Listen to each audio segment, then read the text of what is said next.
Hello friends, GSTR 1 के दो important updates के बारे में हम इस वीडियो में बात करने वाले हैं। तो स्टार्ट करते हैं वीडियो को। वीडियो स्टार्ट करने से पहले चैनल को सब्सक्राइब ज़रूर कर लीजिएगा। चलिए चलते हैं GST पोर्टल पर। दोस्तों, GST पोर्टल पर आज एक नई एडवाइजरी इशू की गई है। बेसिकली ये एडवाइजरी जो है वो रिलेटेड है आपकी ऑटो ड्राफ्टेड 3B से रिलेटेड। जी हाँ, अब आपकी GSTR 1 से आपकी ऑटो ड्राफ्टेड 3B जो है वो जनरेट होगी। तो किस तरीके से GSTR 1 को गवर्नमेंट ने इम्पॉर्टेंट कर दिया है अब आपके लिए। जैसे ही आप अपनी GSTR 1 फाइल करेंगे, उसके बेसिस पर आपकी ये जो ऑटो ड्राफ्टेड 3B है, ये इसकी समरी तैयार होगी। जो भी सेल आप GSTR 1 के अंदर दिखाएंगे, वही चीज़ें आपकी इस ऑटो ड्राफ्टेड 3B के अंदर रिफ्लेक्ट होंगी। तो इस एडवाइजरी में कुछ नई बातें बताई गई हैं जो हम यहाँ पे डिस्कस करेंगे। तो ये PDF समरी जो है ये आपको अवेलेबल कराई जाएगी, जो कि आप अपनी GSTR 1 के बेसिस पर जो भी आपने अभी ये जो फैसिलिटी है दोस्तों, ये मंथली फाइलर्स जो मंथली GSTR 1 फाइल करते हैं उनके लिए अवेलेबल कराई गई है। क्वार्टरली फाइलर्स के लिए जल्दी ही अवेलेबल होगी। किस तरीके से अवेलेबल होगी ये देखना अभी इम्पॉर्टेंट है, क्योंकि अभी इस बारे में हम कुछ नहीं कह सकते, क्योंकि क्वार्टरली फाइलर अगर आप हैं तो आपके लिए मंथली जो GSTR 3B है वो किस तरीके से जनरेट होगी, वो अभी उसके बारे में कोई अनाउंसमेंट नहीं हुई है।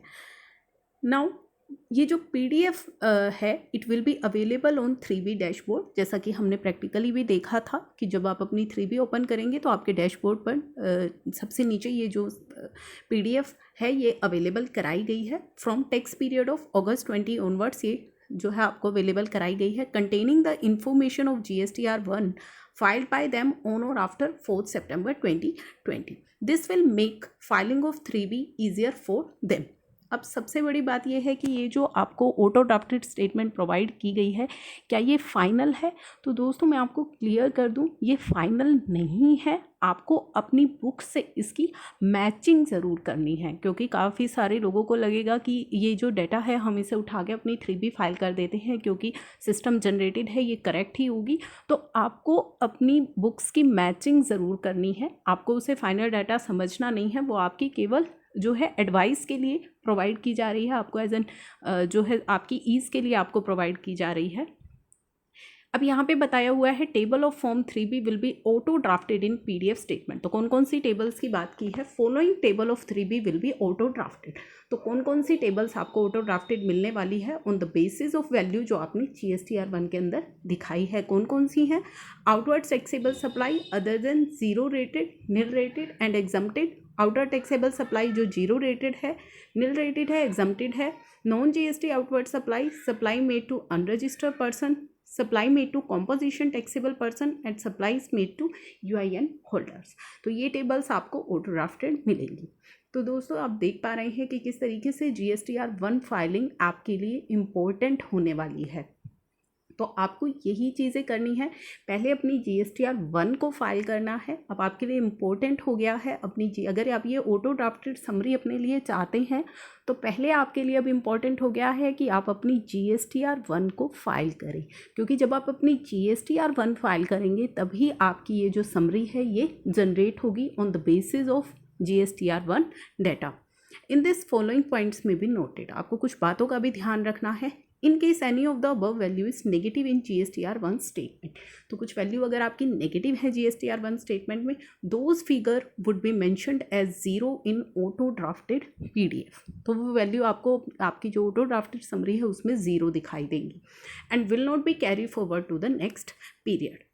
Turnover and tax are computed after taking into account credit note, debit note, amendment, advances if any। जो आपका टर्नओवर है या टैक्स है वो आपकी क्रेडिट नोट, डेबिट नोट, आपकी कोई अमेंडमेंट्स हैं, कोई एडवांसेस हैं, उन सभी की एडजस्टमेंट के बाद ही जो है निकलेगा।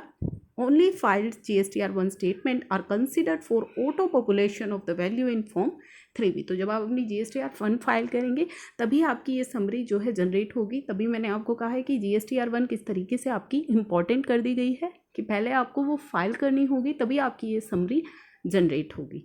The PDF is only for assistance, जो कि हमने स्टार्टिंग में भी बताया है कि सिर्फ आपको असिस्ट करने के लिए है ये PDF। To get the auto drafted value of 3B of their form 3B as per their GSTR 1 statement, tax payer are required to verify and file their 3B with correct value. तो आपको जो है इसके data को भी अपनी book से verify करना है। और जो 3B है उसको करेक्टली फाइल करना है। तो आपकी बेसिकली जो 3B फाइल होती है उसमें आपको कोई भी डाटा ऑटो पॉपुलेट नहीं मिलने वाला है, वहाँ पे आपको खुद से ही डालना है। आपको ये समरी आपके असिस्टेंस के लिए प्रोवाइड की जाएगी। किस तरीके से ये समरी जनरेट होगी तो वो हमने दिखाया था कि इस तरीके से आपकी ये जो जनरेट होगी समरी, यहाँ पे आपको सभी टेबल्स जो हैं दी गई है। टेबल 3.1 अगर आप सिंगल टेबल पर क्लिक करेंगे तो उसका ब्रेकअप आपको वहाँ पे दिखाई देगा। चलिए, ये तो हमारी थी पहली। उसके बाद दोस्तों आपने GSTR 2B की भी एडवाइजरी जो है मैंने आपके साथ डिस्कस करी थी। तो बेसिकली हम डिस्कस कर रहे हैं कि GSTR 1 किस तरीके से आपके लिए इम्पोर्टेंट होने वाली है। अब आपकी 2B के लिए भी बहुत इंपॉर्टेंट होने वाली है आपकी GSTR 1, क्योंकि अगर आप किसी को सेल कर रहे हैं और जब आप अपनी GSTR 1 फाइल करेंगे, जो हमारी दी गई कट ऑफ डेट्स हैं, अगर आप उनके बीच में अपनी GSTR 1 फाइल करेंगे तभी वो आपकी जो रिसिपेंट है उसकी 2B के अंदर रिफ्लेक्ट होगा। तो आपके लिए कितना इम्पोर्टेंट हो गया है अब GSTR 1 को फाइल करना। या आपका सप्लायर जब अपनी GSTR 1 फाइल करेगा, जो भी कट ऑफ डेट्स, देखिए कट ऑफ डेट्स भी एक बार हम देखते हैं। तो दोस्तों ये कट ऑफ डेट्स हैं हमारी GSTR 2B की। मंथली फाइलर्स के लिए जो भी आपने 12 जुलाई से 11 अगस्त तक फाइल करी हैं वो आपकी 12 अगस्त की 2B में दिखाई देंगी। क्वार्टरली फाइलर्स के लिए भी जो 12 जुलाई से 11 अगस्त तक आपने के दौरान आपने अपनी GSTR 1 फाइल करी है वो आपको दिखाई देगी। तो आपके लिए कितना इम्पोर्टेंट है अब GSTR 1 को फाइल करना, क्योंकि आपकी जो रिसिपेंट की 2B है वो भी उस बेसिस पर ही ड्राफ्ट होगी और आपका सप्लायर जब अपनी GSTR 1 फाइल करेगा तो आपकी 2B भी उसी बेसिस पर बनेगी। अपनी 2B में आप देख पाएंगे कि कौन सा ITC, बेसिकली जो 2B है वो क्या है। 2B जो है हमारी ऑटो ड्राफ्टेड ITC स्टेटमेंट है, जो कि जनरेटेड फॉर हर रिसिपेंट के लिए जनरेट होगी। किस बेसिस पर, जो भी आपका सप्लायर अपनी GSTR 1 फाइल कर रहा है या जो GSTR 1 आप फाइल कर रहे हैं वो आपके रिसिपेंट की 2B जनरेट होगी उस बेसिस पर। तो कितनी इंपॉर्टेंट हो गई है आपकी GSTR 1, ये आपको ध्यान में रखना है। साथ ही आपको जब GSTR 2B का जो ITC आप ले रहे हैं, वहाँ मैंने पहले भी रिपीट किया है, एक बार और आपके लिए रिपीट कर रही हूँ कि दोस्तों ये जो स्टेटमेंट्स आपके लिए जनरेट हो रही हैं ये फाइनल नहीं है। आपको इनकी मैचिंग अपनी बुक्स के साथ करनी है, उसी के बाद ही ये दिया गया डाटा यूज़ करना है। यह आपको सिर्फ और सिर्फ असिस्ट करने के लिए जो है जनरेट की गई है। GSTR 2B में आपको ये चीज़ें चेक करनी है अपनी बुक से कि कोई क्रेडिट आपने 2 बार ना लिया हो। 2 बार इन द सेंस कि मान लीजिए किसी ने अपनी GSTR 1 कोई पिछले पीरियड की जो GSTR 1 है, अगर वो इन कट ऑफ डेट्स के बीच में फ़ाइल की है तो आपको रिकन्सिलेशन करनी है, क्योंकि हो सकता है आप जो है ITC टाइम पे ले चुके हैं लेकिन आपके सप्लायर ने जो है अपनी GSTR 1 लेट फाइल करी है, तो वो इनवॉइसेस भी वहाँ पे आएंगे आपकी 2B में। तो वो चीज़ें आपको रिकन्साइल करनी है कि कोई क्रेडिट आप 2 बार ना ले रहे हों। साथ ही क्रेडिट जो है आपका रिवर्स आप कर रहे हों एज़ पर लॉ, जिसके लिए आप एलिजिबल नहीं है। Tax on reverse charge basis is paid. तो कितना इम्पॉर्टेंट है रिकन्सिलिएशन भी करना। GSTR 1 फाइलिंग के साथ साथ जो आपकी ऑटो ड्राफ्टेड 2B बन रही है या ऑटो ड्राफ्टेड आपकी जो 3B आ रही है, उनकी रिकन्सिलिएशन करना भी आपके लिए बहुत ज़्यादा इम्पॉर्टेंट है।